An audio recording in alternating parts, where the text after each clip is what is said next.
Start. महोदय, मैं अपने बारे में कहता हूँ।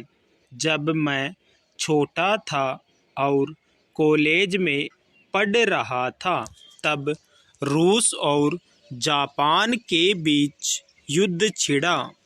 उस समय समाचार पत्रों में जापान के संबंध में बहुत सी बातें छपा करती थी।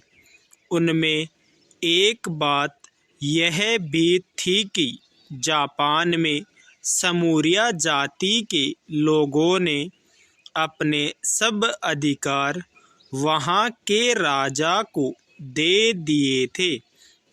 उसके बाद जापान बड़ी उन्नति कर सका।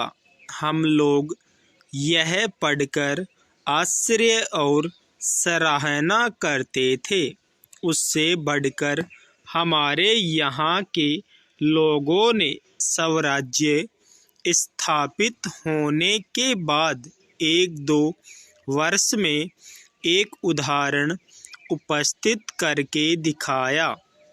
हम भी अपने हजारों वर्षों के इतिहास को नहीं भूलेंगे। जो रियासतें अलग अलग स्थापित हो गई थी और एक प्रकार से भारत कई टुकड़ों में बटा हुआ था, वे सब टुकड़े एक हो गए। आज ब्रिटिश भारत और देसी रियासतें मिलकर एक हो गई है। विराम पैरा। उसके बाद हमारे सामने यह प्रश्न आया कि भारत के लोग केवल स्वराज्य से ही सुखी नहीं हो सकते, उनको किसी न किसी प्रकार सुखी बनाना है। इस संबंध में सरकार ने अपनी ओर से प्राय सभी राज्यों में जमींदारी और जागीरदारी उन्मूलन के कानून उपस्थित किए और वे कानून पास हुए।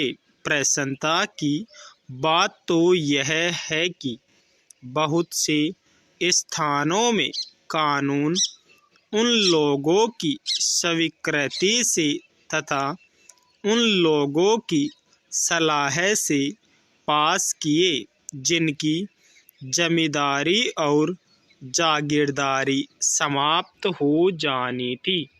यह भी देश प्रेम का उदाहरण है।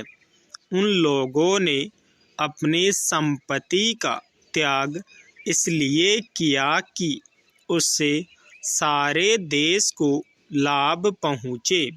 वह काम भी लगभग पूरा हो गया और पूरा होता जा रहा है। हमारे सामने मार्ग प्रशस्त है और अब हमें इस पर चलने की शक्ति चाहिए। पैरा।